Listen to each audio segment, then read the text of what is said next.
था वो किस जगह का था और उसमें क्या कहा गया था? रावलपिंडी का एटीसी की इक़्तिबास है। बात थी, देखें, किस जगह का था? मेरी बात सुने। पिंडी में का मुकदमा था। यहाँ पहले तो आके जो हुकूमत के लोग हैं उन्होंने झूठ बोला कि ये इश्तिहारी हैं। मैंने जज साहब को फ़ौरन कहा, जज साहब मैं इधर ही मौजूद हूँ, आप ऐसे करें डीआईजी को बुलाएं जो कह रहे हैं कि मैं इश्तिहारी हूँ और आके मुझे यहाँ अरेस्ट कर लें। ये पहले मैंने कहा।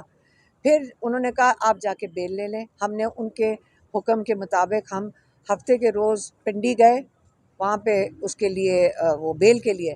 तो जो ऑर्डर पड़ा उसमें लिखा हुआ था अलीमा ख़ान इसलिए मुल्क से बाहर जाना चाह रही हैं ताकि अपना केस का सामना ना कर सकें। यकीन करें मुझे तो अब याद ही नहीं है कि किस चीज़ के ये केसेस हैं कौन से पिंडी सादकाबाद में क्या हुआ था ये मुझे याद नहीं है, क्योंकि आम तौर पे इनको सिर्फ एक चीज़ का गुस्सा है इस ख़ानदान को और इस्टेब्लिशमेंट को कि इमरान खान की आवाज़ बाहर ना सुनाई दे, आने दें। अच्छा, कितनी देर उनको अंदर बंद करके रखेंगे? अच्छा ये बताइएगा कि जैसे आज आप लोगों की मुलाकात का दिन है, तो आज इमरान खान को क्या पैगाम दिया अगर मुलाकात हो जाती है? इस वक्त हम देख रहे हैं जैसे कि शहबाज शरीफ आपके चेयरमैन को दावत देते हैं, वो वेलकम करते हैं, फिर फ़ोन कॉल भी हो रही है, एक यकजहती हमें नज़र आ रही है, एक जो फासले थे वो कम होते नज़र आ रहे हैं, तो इसके ऊपर क्या आप उनको अपडेट वगैरह देंगी? देखें, शहबाज शरीफ बेचारा जुर्रत कर सक रहा है कि पंजाब हुकूमत के जेल में इमरान खान है, उसको डायरेक्ट फ़ोन कर ले। बेचारे शहबाज शरीफ में इतनी जुर्रत है एक कैदी को फ़ोन कर सके, उसके अंदर नहीं है। उसका सामना कर सकता है? नहीं कर सकता। ये सिर्फ अपने वो जो बाजू के ज़ोर से 4 पुलिस वालों को वहाँ खड़ा करके इस्टेब्लिशमेंट ये सारे मिल के एक आवाज़ को कैद करना चाह रहे थे, उनसे संभाला नहीं जा रहा क्योंकि उसकी आवाज़ बहुत दूर तक पहुँच चुकी है। और ये जो सच की आवाज़ है और इन लोगों के ये गीदड़ हैं सारे, ये जो शहबाज शरीफ है इसकी जुर्रत है इमरान खान को फ़ोन करके ज़रा बात तो करे ना, या नवाज़ शरीफ फ़ोन करें इमरान खान को। ये तो बात करते हैं मोदी के साथ दोस्ती है, इमरान खान के साथ खौफ है। ये दुश्मनी नहीं है, दुश्मन तो एक अपने साथ का होता है ना, एक इक्वल होता है। ये तो इमरान खान से इनको खौफ है, निकालेंगे अगर ये इंसाफ नहीं मिलेगा यहाँ से। मैडम ये बता दें, आपने कहा कि हम खान साहब का आपको पैगाम पहुंचाते हैं, उस बात की सज़ा दी जा रही है। लास्ट हफ्ते जो है सिर्फ फैमिली की मीटिंग हुई थी, बुकला की मीटिंग नहीं हुई, और वज़ीर KPK की मीटिंग में एक पैगाम खबर गर्दिश करिए कि जुनैद अकबर को कहा कि इस्तीफ़ा दे दें। खान साहब ने क्या ये पैगाम दिया है फैमिली के? देखिए, मैं आपको बताऊं, मैं बहुत हैरान हुई हूँ कल से। ये बातें आप लोगों की इसको ख़बर बनाने की कोशिश करने पे मैं बहुत हैरान हुई हूँ। आपको पता है कि इमरान खान का एतमाद जुनैद अकबर में कितना ज़्यादा है कि उन्होंने उनको जो सबसे मुश्किल काम और सबसे अहम काम वो दिया है। ये तो उनकी तारीफ़ है खान साहब की तरफ से कि जुनैद अकबर को उन्होंने तहरीक का आगाज़ करने का ज़िम्मेदारी सौंपी है। ये तो आप लोगों ने उसको, क्योंकि पाकिस्तान में ओहदों का बड़ा घमंड होता है ना कि सरकारी ओहदा मिले, आप बड़े खुश होते हैं, तो आप सारों की रिपोर्टिंग ये उसकी उसकी उसको उसका इज़हार कर रही है। आप लोग समझते हो ओहदा बहुत बड़ी चीज़ है। इमरान खान के लिए सबसे बड़ी चीज़ क्या है? तहरीक।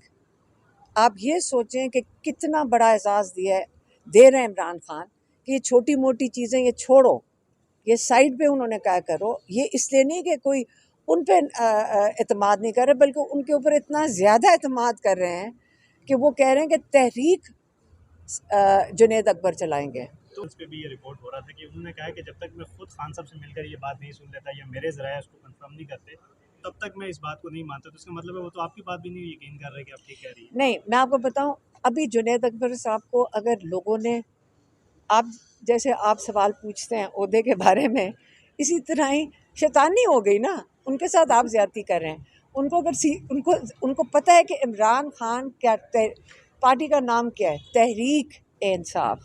तहरीक, इमरान खान एक तहरीक चलाने वाले इंसान है। वो पाकिस्तान में तब्दीली तहरीक से लाए हैं। उस तहरीक का मेरा तो ख्याल है जो सबसे बड़ा एजाज़ पाकिस्तान में अगर किसी को मिला है तो जुनैद अकबर को मिला है, जिनको कहा है कि आप तहरीक का आगाज़ करें। तो इस वक्त जो इत्तेफाक करते हैं वो मुअस्सर होगी? क्या मतलब है? कौम को डिवाइड एक- कैसे होगी? तो इस वक्त कौमी इत्तेहाद हमें नजर आ रहा किस है, चीज़ का? यकजहती नजर आ रही है। इस अभी वक्त आप कौम एक इंतज़ार पे- करें, आप मेरी बात सुनें। जी जी आप समझ नहीं रहे हैं। आपका ख्याल है कि ये ख़त्म हो गई है बात मोदी के साथ? आपका ख्याल है वो 2 दिन के लिए आया था ये ड्रामा करने? और आपका ख्याल है जो आपने उसके मुंह पे थप्पड़ लगाया है वो उसका जवाब नहीं देगा? आपका उस दिन के लिए आपको किसकी ज़रूरत है? पाकिस्तान को चलाने के लिए आपको एक दलेर लीडर की ज़रूरत है। ये इन गीदड़ों की नहीं जो उनके साथ मिले हुए हैं। आप इनके साथ करेंगे, ये क्या करेंगे आपका हाल? कश्मीर का नाम नहीं मुंह से निकल रहा इनके, मोदी का नाम नहीं इनका मुंह से निकल रहा। आपका जो वो मेरे से गलती हो सकती है, आप ये कंफर्म करें कि मैं तो ख़बरें देख रही थी, मुझे उससे ये समझ आया कि जो क्या नाम है इसका, आसिफ, ख्वाजा आसिफ, आपने देखा है कि उसने कल क्या कहा टीवी के ऊपर? आपने किसी ने सुना है? आप जुनैद अकबर को के बाद तो आप कंफ्यूजन क्रिएट कर रहे हैं, लेकिन आपने किसी ने आसिफ, ख्वाजा आसिफ की बात सुनी है? जो कश्मीर की अंदर एक आज़ादी की तहरीक थी कश्मीरियों की, जिनके ऊपर जुल्म हो रहा है, वहाँ पे कितने दिहाइयों से जुल्म हो रहा है, उसको हम क्या कहते हैं? हम तो उसको आज़ादी की तहरीक कहते हैं कि नहीं? कश्मीरी क्या कहते हैं? आज़ादी की तहरीक। क्या कहा है कल ख्वाजा आसिफ ने? हम मोदी के साथ क्या डिस्कस करेंगे? पानी, कश्मीर कश्मीर के ऊपर उसने क्या और कहा है? दहशतगर्दी। उसने कहा है 25-30 साल से दहशत गर्दी जो हो रही है। आपने सबसे बड़ी तहरीक कश्मीरियों के साथ जो आपने जुल्म किया है वो तो आसिफ, ख्वाजा आसिफ ने किया है, और वो अपने आप को कश्मीरी कहते हैं। वो कश्मीरी हैं जिन्होंने अपने उनको दहशतगर्द कह दिया है, जो कश्मीरी बेचारे अपनी देश से जुल्म सह रहे हैं और आज़ादी की तहरीक चला रहे हैं। पहले पहले हमारे लिए बताएं। जी औज़ुबिल्लाहिमिनश्शैतानिर्रजीम बिस्मिल्लाहिर्रहमानिर्रहीम अल्लाहुम्मा सल्ली अला मुहम्मदिन व आले मोहम्मद। बहुत शुक्रिया आप लोगों का जी। जैसा कि आपको पता है कि आज हलीमा आपा की पिटीशन लगी हुई थी जो कि इनको illegally against the constitutional rights और against the article 25, 4 and all other enabling जो फंडामेंटल राइट्स के आर्टिकल्स जो स्टेट हमें गारंटी करती है, गवर्नमेंट ऑफ पाकिस्तान के जो एक फैक्ट है कॉन्स्टिट्यूशन के तहत, उन सबको वायलेट करके हलीमा आपा का नाम जो है वो डाला गया था PCL में। उसके अगेंस्ट हमने जो है वो पिटीशन फाइल की हुई थी, रिट पिटीशन। उस रिट पिटीशन के ऊपर रिप्लाई गवर्नमेंट का सबमिट हो चुका था और उन्होंने बताया था कि जी एक FIR है जिसके अंदर हलीमा आपा जो है वो अपीयर नहीं हो रही और वो उसके अंदर अब्सकॉन्डर हैं।